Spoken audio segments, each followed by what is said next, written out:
O nosso estudo de séries de potências coloca algumas questões.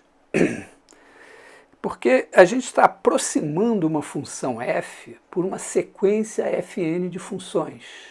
As fn são as somas parciais da série. Na série de Taylor são polinômios.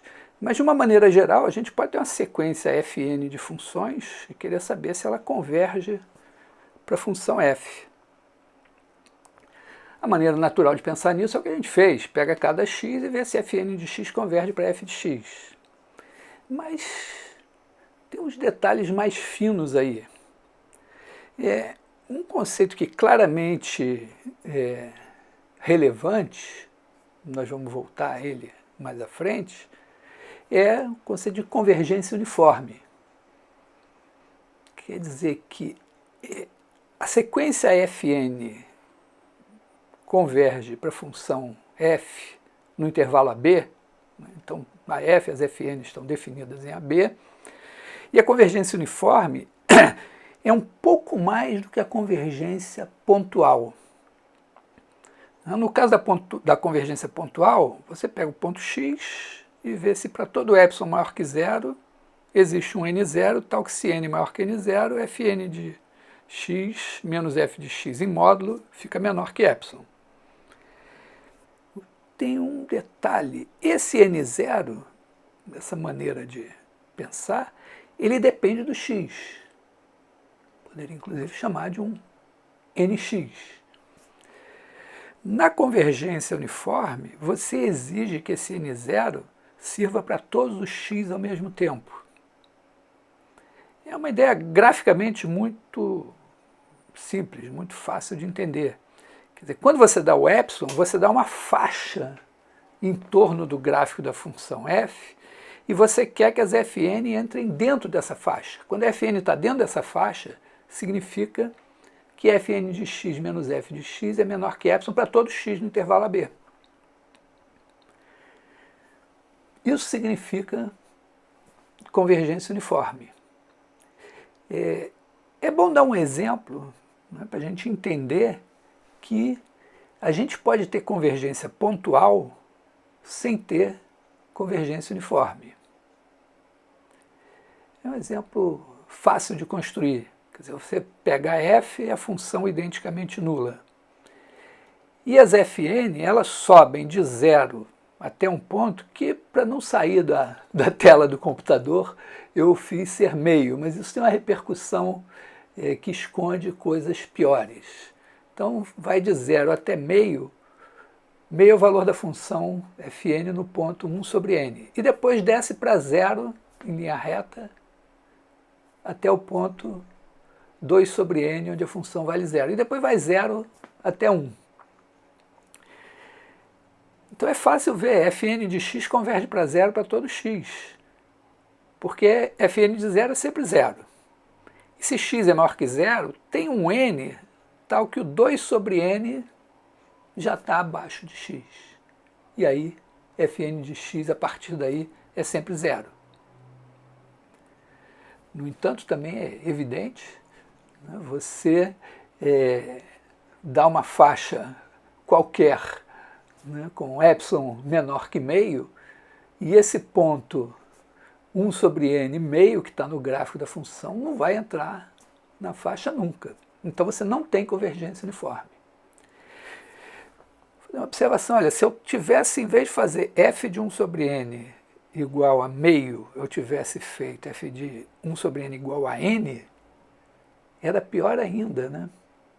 Porque o gráfico das fn começa a ter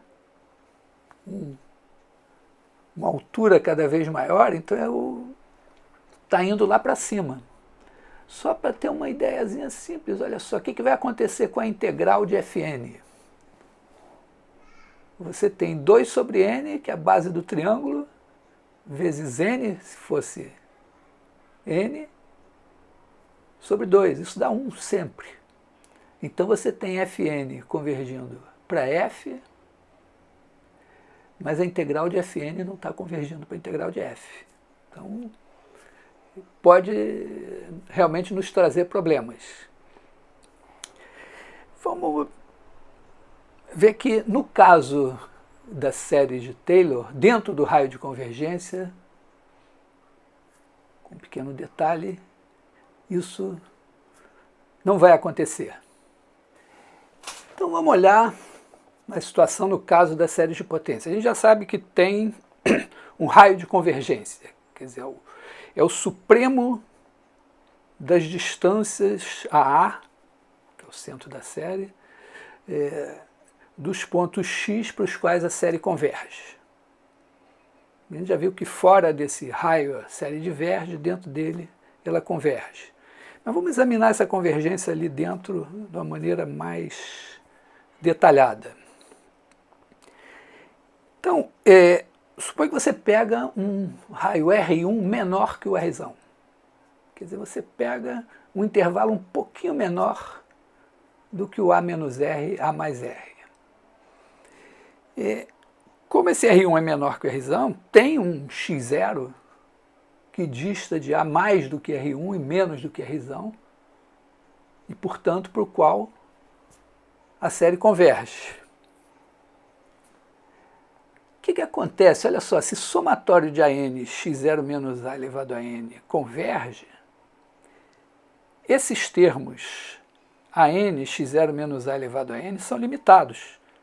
Porque se a série converge, o termo geral tem que tender a zero. Se não tendesse a zero, a diferença entre o cara e o próximo sempre poderia ser maior que um certo tanto, e aí as somas não ficariam próximas.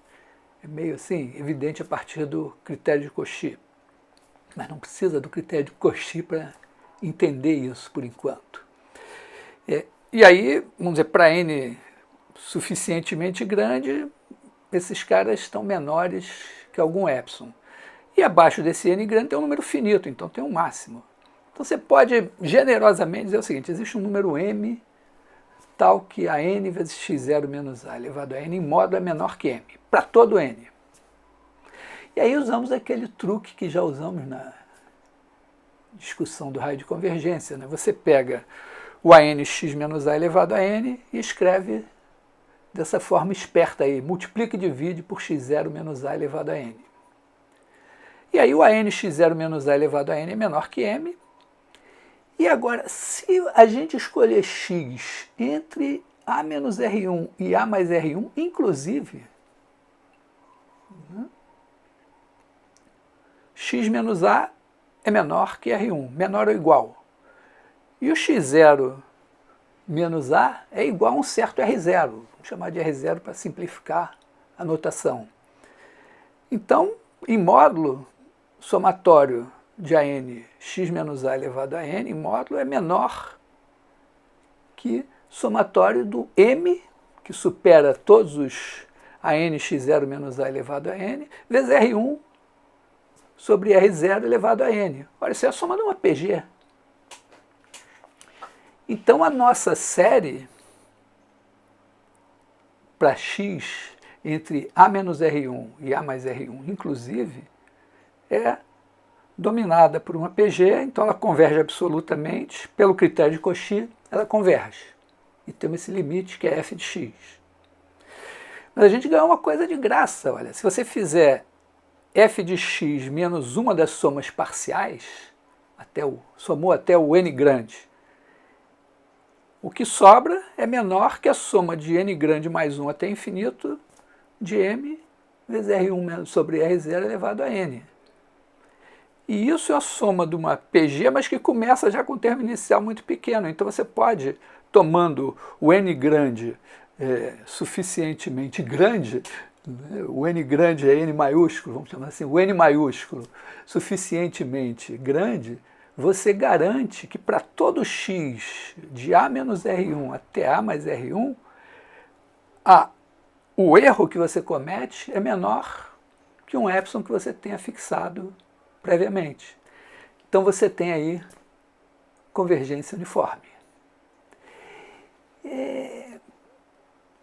Queria dar um exemplo para ver que isso, em alguns casos, funciona muito bem. Vou usar meu exemplo predileto, que é a série dos senos.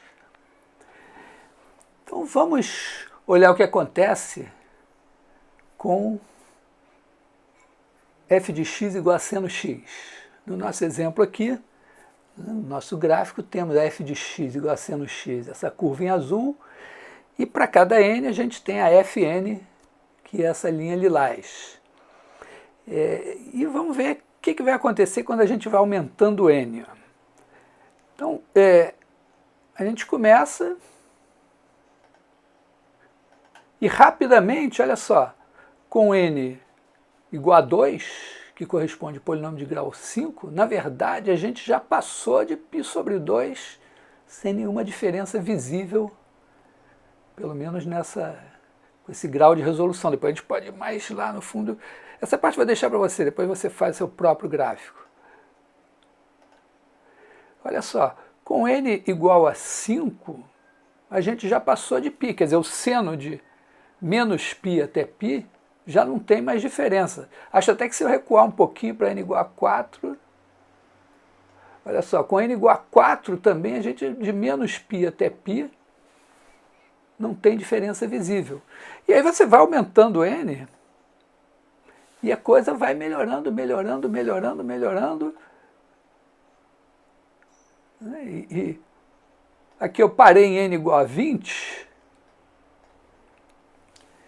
e, vamos dizer, aqui a gente tem π, 2π, 3π, 4π, aparentemente até 5π, de menos 5π até 5π, se a gente colocar o polinômio de grau 41, que corresponde a n igual a 20, não dá para ver diferença nenhuma. Você repara que, voltando, é importante observar isso, né? A convergência realmente ela é muito boa dentro do intervalo e depois o polinômio vai embora, porque ele é de grau ímpar. Então ele vem de menos infinito, vai para mais infinito. Ele nunca vai aproximar corretamente o seno em toda a reta.